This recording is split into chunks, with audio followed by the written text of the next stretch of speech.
Union carbide वाली दुर्घटना के बारे में सारे देश को ये बताया गया है कि ये अचानक से भोपाल में उनके कारखाने से गैस रिस गई, मिथाइल आइसोसाइनेट, और लोग मर गए।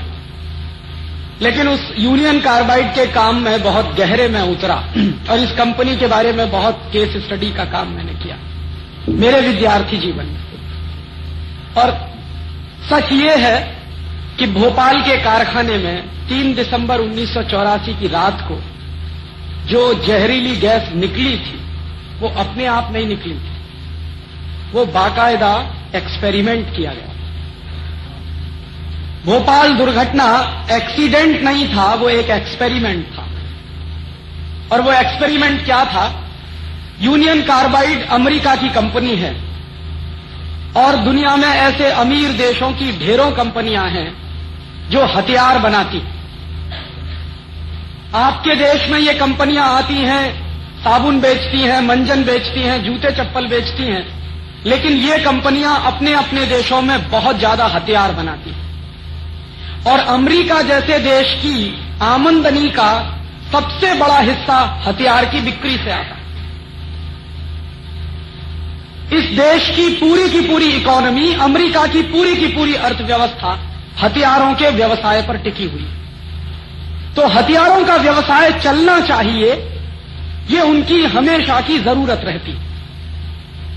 तो हथियारों का व्यवसाय कब चल सकता है? 2 ही तरीके से चलता है। या तो 2 देशों के बीच युद्ध चल रहा हो और उस युद्ध में वो हथियार बेचे जाएं, एक तरीका तो ये होता है। दूसरा तरीका ये होता है कि अगर 2 देशों के बीच ना होकर सारी दुनिया में कोई युद्ध चल रहा हो और उसमें हथियार बेचे जाएं।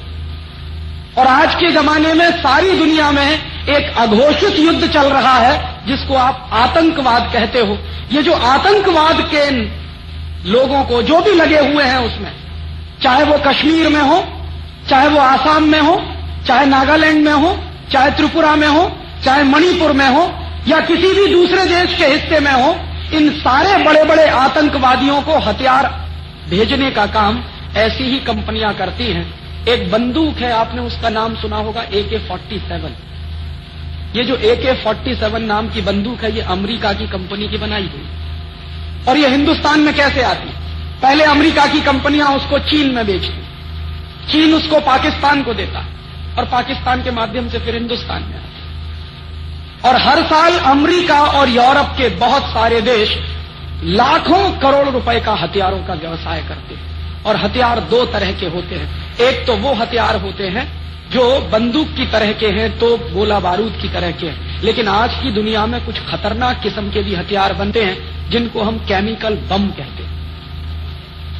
और ये जो केमिकल बम होते हैं, वो केमिकल बम तोप के गोले से कुछ भिन्न तरह के होते हैं। उनमें जहरीली गैसें भरी जाती हैं और वो जहरीली गैसें जब बम फटता है तो पूरे वातावरण में फैल जाती हैं और वो वातावरण में जो भी आदमी सूंघेगा उस गैस को वो मर जाता है।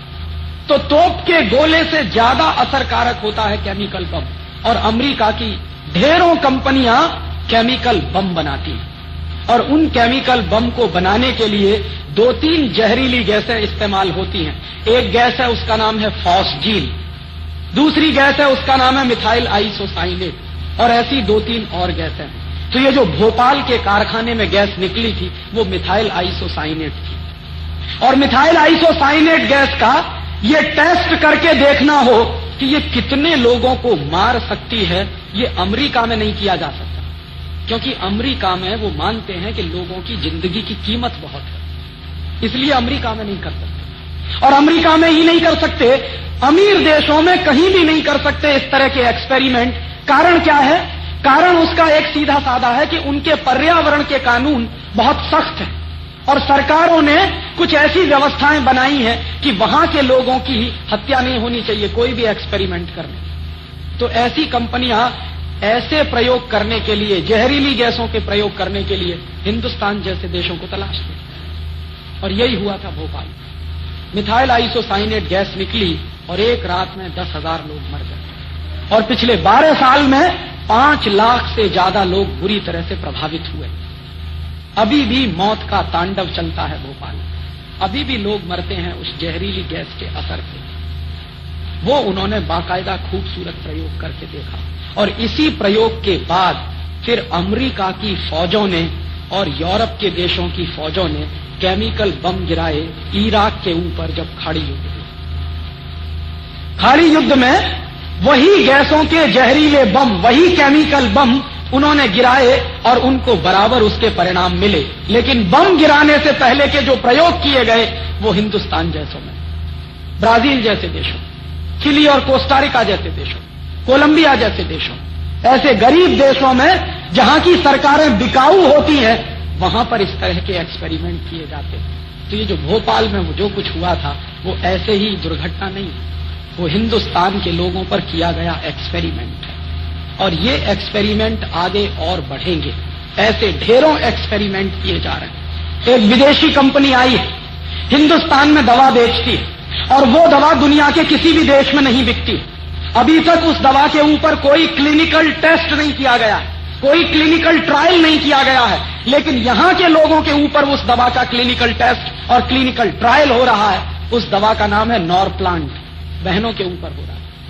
में नहीं चलती, अमेरिका में नहीं चलती, ब्रिटेन में नहीं चलती, ऐसी तकनीकों को लाके हिंदुस्तान में डंप कर रहे हैं। और आपको मैं बताऊं, ये जो बंबई है ना, और बंबई के बाजू में पूरा गुजरात है, मैं आज आपसे ये कह रहा हूं कि अभी तो एक भोपाल बना है हिंदुस्तान में, गुजरात में तो 50 से ज्यादा ऐसी जगह हैं जो किसी भी दिन भोपाल बन सकते हैं।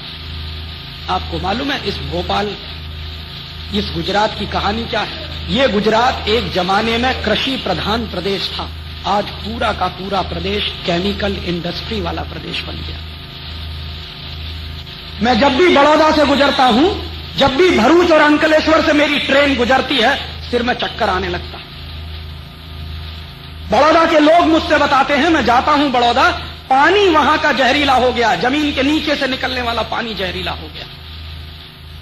और ऐसे 60 से ज्यादा प्रोजेक्ट गुजरात में चल रहे हैं। जो टेक्नोलॉजी आई है विदेशों से, वो दुनिया के सारे देशों में रद्द कर दी गई है, बैन कर दी गई है। वो टेक्नोलॉजी गुजरात में लाई गई है, तमाम जगहों पर उसके कारखाने चल रहे हैं, और पर्यावरण का प्रदूषण ही नहीं बढ़ रहा, लोगों के मौत की तैयारी हो रही है। किसी भी दिन आपको पता चलेगा कि दूसरा भोपाल कहीं बड़ौदा में बनेगा या बड़ौदा के आसपास बनेगा। और एक बार बच चुका है, बड़ौदा के पास जो बड़ा प्रोजेक्ट है केमिकल टेक्नोलॉजी वाला, एक बार उसमें ऐसी दुर्घटना हुई। भगवान की कुछ ऐसी कृपा थी कि उस दिन हवा जो थी वो बड़ौदा से बाहर की तरफ बह रही थी। अगर हवा बड़ौदा शहर के अंदर की तरफ बह रही होती तो बड़ौदा नहीं रहता। इतने खतरनाक प्रोजेक्ट इस देश में आए, और ये सब टेक्नोलॉजी के नाम पर लाए गए, और ऐसे जगह जगह विनाश के कारखाने खड़े किए जा रहे हैं। और ये सारी की सारी केमिकल इंडस्ट्री वहां से बंद की जा रही है, यूरोप के देशों से, अमेरिका के देशों से, और उसको हमारे यहां लाके लगा रहे हैं। मुझे दर्द बहुत है अपने दिल में भोपाल का, क्योंकि 12 साल हो गया है, अभी तक किसी को न्याय नहीं मिला। हमारे जैसे लोग 12 साल से, मैं तो मेरे विद्यार्थी जीवन से ये मांग कर रहा था कि वॉरेन एंडरसन, जो यूनियन कार्बाइड कंपनी का सबसे बड़ा ऑफिसर, उसको लाके हिंदुस्तान में गिरफ्तार करके मुकदमा चलाया जाना चाहिए। लेकिन आज तक किसी सरकार को फुर्सत नहीं है उसको गिरफ्तार करने की। इस देश में न्याय की पद्धति क्या है? आपकी आंखों के सामने, मेरी आंखों के सामने हजारों लोग मरे हैं, लाखों लोग मर रहे हैं, लेकिन उनको हम न्याय नहीं दे पा रहे हैं। ये कैसा न्याय है? ये भोपाल में हुआ है और अगले तमाम जगहों पर होने की तैयारी है। इसलिए मैं आपको चेतावनी दे रहा हूं कि ये भोपाल एक नहीं है, हिंदुस्तान में 60-70 भोपाल बन सकते हैं किसी भी दिन। जिस दिन वहां इस तरह के एक्सपेरिमेंट होने शुरू हो जाएंगे, वो भोपाल बन जाएंगे, क्योंकि वो मानते हैं कि हम और हमारे जैसे लोग तो विदेशी कंपनियों की लेबोरेटरी के चूहे हैं, हमारी तो कोई औकात नहीं है, हमारी तो कोई हैसियत नहीं है, मरे तो मर जाएं। और उससे भी ज्यादा दुख मुझे दूसरी बात का होता कि भोपाल में जो हजारों लोग मर गए, हमारे दिल में कहीं हलचल नहीं हुई है। सारे देश ने शांति के साथ इसको देखा। सरकार बिक जाती है, समझ में आता है, कोर्ट कुछ नहीं करता, समझ में आता, लेकिन देश के लोग इतने मरे हुए हैं कि मेरा भाई मर गया, मेरे पड़ोसी मर गए, लेकिन हमारी आंखों का पानी भी नहीं उतरा। जानते हैं ये क्यों हुआ? ये मैं मेरे भाषण में जो कह रहा, सिर्फ दुर्घटना नहीं, भोपाल एक चेतावनी है कि अगले कुछ वर्षों में अगर हम नहीं जगे तो हिंदुस्तान में जगह जगह भोपाल बनेगी।